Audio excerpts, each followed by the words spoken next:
If you're like me, you love horror, and you just got done watching the Texas Chainsaw Massacre, you're saving it for later in the weekend, and you need a theater alternative to go to, here is a movie that I think you might like.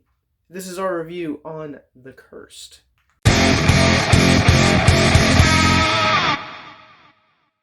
What's going on, guys? Welcome to Victims and Villains. If you guys are new to our content, we create content like what you're watching right now, simply to educate and engage individuals like yourselves on mental health awareness and suicide prevention through pop culture. My name's Captain Nostalgia. I have the privilege of being a writer, podcaster, and film festival director for Horrific Hope here with Victims and Villains. If you guys would like more information on our upcoming film festival, along with what we do as a nonprofit, our podcast, more movie reviews like this, social media, Patreon, and more, make sure that you guys click the links in our descriptions below, and most importantly, check out our mental health resource library.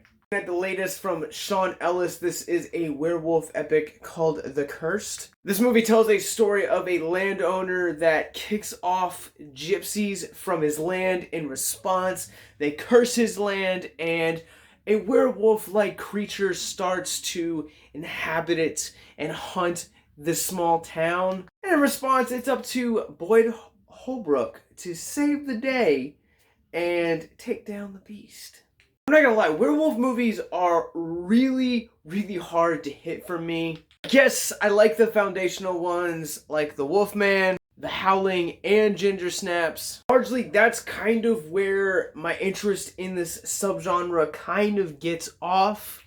Add in the fact that this is a period piece, and I was kind of coming into this with really low expectations. Let me just start off by saying that Sean Ellis, basically as a writer and director, kind of took the expectations I came in with this movie, aligned them with TNT, and before the first act of this movie was even over, just went boom.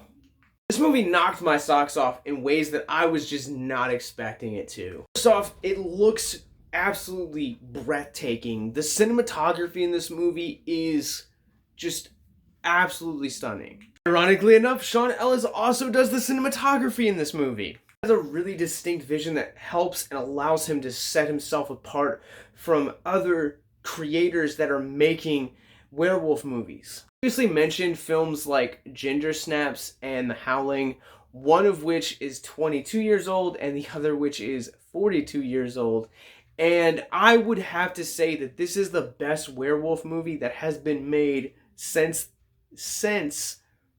Ginger Snaps back in 2000, and even arguably the best one that we've gotten since The Howling in the early 80s. Yes, I've talked about how stunning this movie is, but there's a lot of pacing that also sets it. This is a slow burn.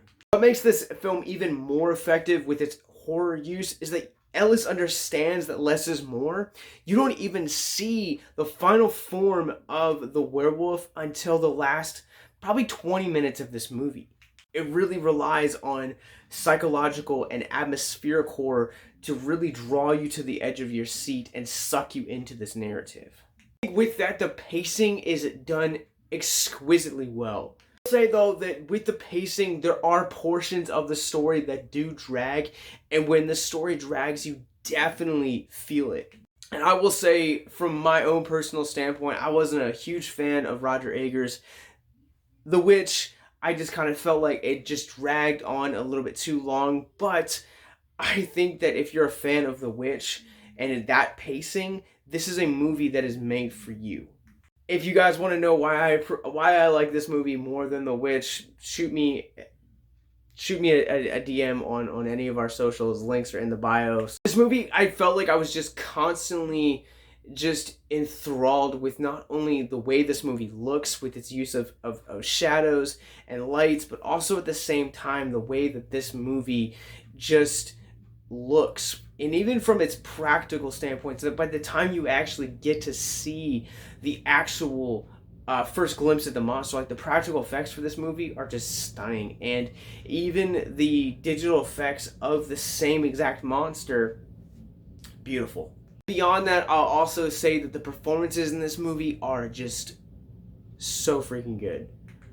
I feel like it's almost impossible for Boyd Holbrook to ever deliver a terrible performance. I say that, and I've only ever seen him in Logan and The Predator. In the latter movie, not necessarily being a good movie, he's still great in it. In that vein, he is just very, very good in this movie. Reilly is also a knockout performance from this movie. And what I would dare classify as the film's antagonist, Alistair Petrie, sorry if I said that name wrong, delivers a dynamite performance. Like, that's the thing that I feel like really helps this film draw you in and just kind of bring you side by side with this narrative is the way the film looks, but also the acting in it and the writing in it. Those two, and then the cinematography. It just seals it for one heck of a delightful film. I think another thing too that really helps this film stand apart from other films, I mentioned Ginger Snaps earlier, and the reason why that film lands and hits so hard is because of the sister dynamic at the core of that story. And at the core of this story, you have the family of Petrie and Reilly's character with their son and daughter, and then you also have Holbrook, who has a really heartbreaking story at the center and core of this film. It's not just a town hunting werewolves, it's a town that is made out to be real people that have heartbreaking stories and the stakes are real. Which results in a emotional core for this film that some other genre flares don't really have. This film is equally adventurous as it is heartbreaking, and by the time that the final act and the climax of this film hits, there's the emotional roller coaster that the climax delivers just draws you to the edge of your seat, and you can't just help but feel broken. I didn't howl at the moon and give our Rorschach rating for this movie. I realize that we are only 6 weeks into this year, but this is one of the best films this year has delivered to us in terms of horror. It is a film that is a great period piece. It's a wonderful drama. It has a great emotional core. The performances are great. The cinematography is breathtaking, and the pacing, even when it is like a little bit of lull, there's enough that makes up for it to kind of help a little bit of those dry spells. I'm gonna go ahead and give this one a solid 4 out of 5. I think it's a really interesting spin and twist on the werewolf dynamic that we haven't seen before. And yeah, so please let me know in the comments below what you guys think, what your favorite werewolf movie is. Mine is definitely, I said it earlier, it's The Howling. I think it's just the strongest, but you know, we're here to talk about The Cursed. We're also here talking about mental health, and now it's time for our mental health moments.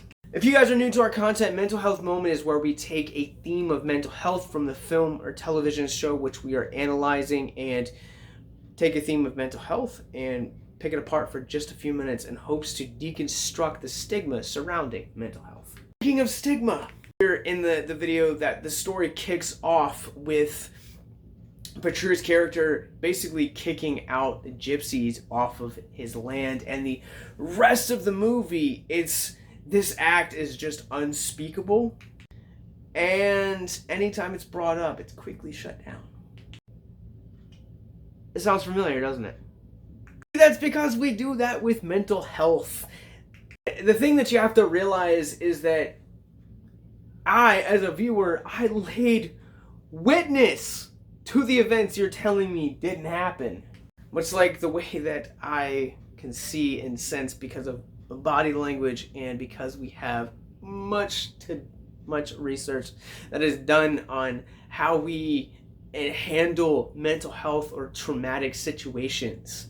Mental health is real, and we need to stop stigmatizing it.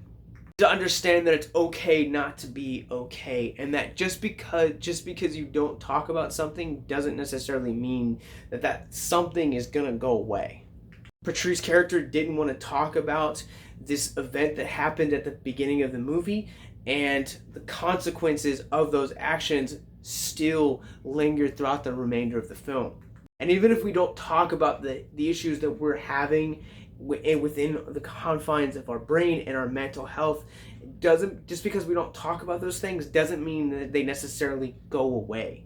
Sometimes not talking about things and bottling things up and allowing the trauma to fester actually could be more detrimental to not only your mental health but also your physical health, and also could lead to could be a lingering factor for years to come, if not decades.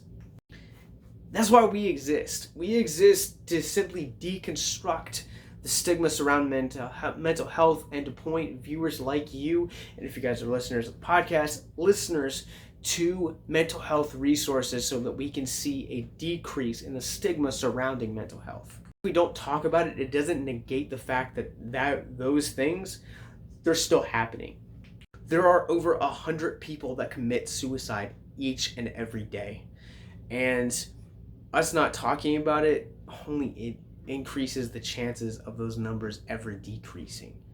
Please consider to be more open about your mental health and about about the education surrounding mental health and suicide prevention. And if you need it, all of that you can find in the descriptions below. Checking out my thoughts on The Cursed. It is now playing everywhere in theaters. From LD Entertainment. Go check it out. Support your local theaters and support indie cinema. And yeah, make sure that you guys hit the subscribe button and come back and hear our thoughts on Texas Chainsaw Massacre 2022. We have some Book of Boba Fett, Peacemaker, and much more. Have a good night, guys.